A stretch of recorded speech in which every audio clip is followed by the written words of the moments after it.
Hello friends, स्वागत है आपका हमारे यूट्यूब चैनल इन्वेस्ट धन में।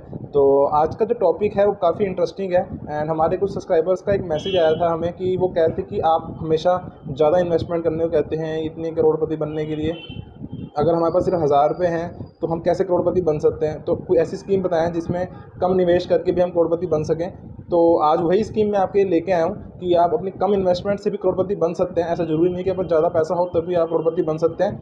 बस ये कंडीशन ये होती है कि आपको रेगुलरली इन्वेस्टिंग करनी पड़ती है एंड मार्केट में बने रहना पड़ता है। किसी भी डर के कारण मार्केट से निकलना नहीं है एंड कुछ भी आपको डाउट होता है तो आपने अपने कंसल्टेंट से भी गाइडेंस देनी है। तो पहला फंड है वो है एचडीएफसी की तरफ से एंड उसका जो नाम है एचडीएफसी फ्लेक्सी कैप। एंड इस फंड को मार्केट में 29 ईयर्स हो चुके हैं लगभग। एंड जब ये स्टार्टिंग में जब आया था तो 1995 में आया था मार्केट के अंदर। एंड जो ये फंड है आप इसके अंदर जो निवेश कर सकते हैं 100 रुपीज़ से भी स्टार्ट कर सकते हैं अपनी एसआईपी को। एंड इसके जो एम साइज़ हो चुका है आप देख सकते हैं 61,571 करोड़।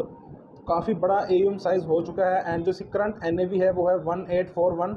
एंड जो इसका बेंचमार्क है वो निफ्टी 500 टीआरए है। एंड लॉक इन पीरियड कुछ नहीं है इसके अंदर। एंड रिस्कोमीटर वेरी हाई है। मिनिमम सजेशन दी जाती है, मिनिमम इन्वेस्टमेंट होरिजन आपका 3 साल से ज़्यादा होना चाहिए, लगभग 5 साल का आप होरिजन लेके चलें इसके अंदर। एंड अगर हम रिटर्न्स की बात करें तो मैं आपको एक एग्जांपल से समझाना चाहूँगा। अगर आपने एचडीएफसी फ्लेक्सी कैप के अंदर अगर इन्वेस्टमेंट किया होता, अगर आपने 5000 का लमसम किया होता एंड 500 की एसआईपी करी होती एंड 29 ईयर्स का मैंने होरिजन लिया है, तो उसके अंदर आज की डेट में उस अमाउंट को बढ़कर आपकी वैल्यू आज की डेट में थी 1,55,10,997 रुपीज़।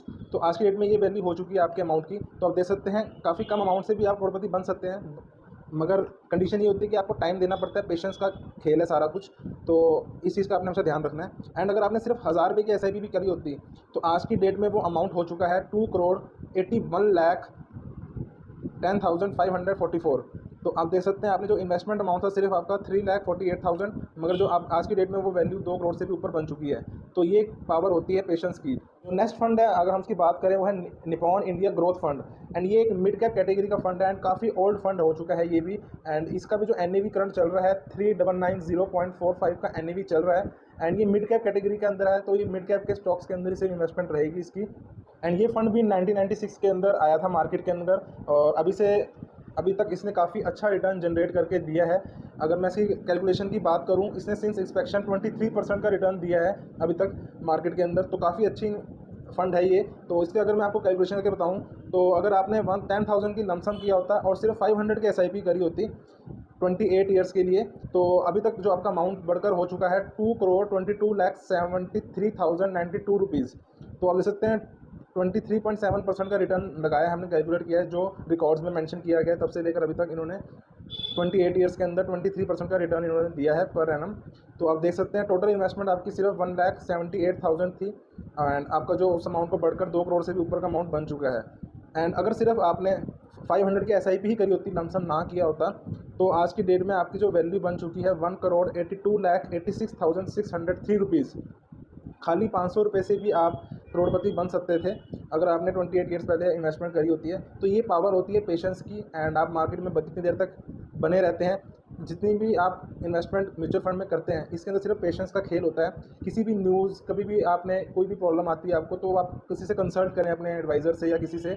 बिना किसी एडवाइज़र के आप इन्वेस्टमेंट कभी भी आप निकाल लेते हैं कभी भी, तो उस चीज़ से आप कभी अपने गोल को अचीव नहीं कर पाएंगे। तो इस चीज़ का आपने हमेशा ध्यान रखना है। ये बात हम करने वाले हैं वो है एचडीएफसी की तरफ से ही है एंड वो एक टैक्स सेवर फंड है, एचडीएफसी का ELSS tax saver fund. But इस फंड के अंदर कंडीशन ये रहती है कि ये 3 ईयर्स का इसके अंदर लॉक इन रहता है। तो 3 साल से पहले आप इसके अंदर से कोई भी विड्रॉ नहीं कर सकते हैं। एंड इसके अंदर आप एटीसी की रिबेट भी ले सकते हैं। अगर आप इनकम टैक्स फाइल करते हैं तो आप एटीसी का इसमें से रिबेट भी ले सकते हैं। बस कंडीशन सिर्फ एक है, 3 साल से पहले आपका फंड नहीं निकलेगा। एंड जो इसका आप देख सकते हैं करंट एयूम साइज़ हो चुका है वो हो चुका है 16,145 करोड़। तो काफ़ी बड़ा एयूम साइज़ हो चुका है। एंड जो इसका आप देख सकते हैं सिंस एक्सपेक्शन जब से लॉन्च हुआ तब से रिटर्न इसका है 23.90% का रिटर्न दे चुका है। एंड इसके अंदर मिनिमम इन्वेस्टमेंट आप 500 रुपये से भी कर सकते हैं। एंड इसका जो लॉन्च डेट था वो था 1996 में लॉन्च हुआ था। तो तब से लेकर अभी तक इसने काफ़ी अच्छा रिटर्न जनरेट करके दिया है। एन है वो है 1340 एंड जो इसका बेंचमार्क रहेगा वो निफ्टी 500 टीआरए रहता है। तो इस कैलकुलेशन की बात करें 28 ईयर्स का हमने टाइम लिया है। एंड अगर आपने 5,000 का लमसम किया होता, 500 रुपये की एसआईपी करी होती, तो आज की डेट में आपका अमाउंट 1,84,50,234 रुपीज़ हो चुका होता। 23.28% का हमने रिटर्न लिया है इसके अंदर, और टोटल इन्वेस्टमेंट आपकी सिर्फ 1,73,000 रहती। तो इसके अंदर भी आप करोड़पति बन सकते थे अगर आपने इस टाइम इन्वेस्ट किया होता। तो अभी भी आप इसके अंदर इन्वेस्ट कर सकते हैं, एंड आपने लॉन्ग टर्म का हॉरिजन लेके चलना है, एंड आपने गोल सेट करके चलना है कि आपने कितने टाइम के लिए आपने इन्वेस्टमेंट करनी है। आपने 5 साल बाद आपको रिक्वायरमेंट है, या 10 साल बाद आपने घर के लिए घर लेना है, या अपने बच्चों की शादी।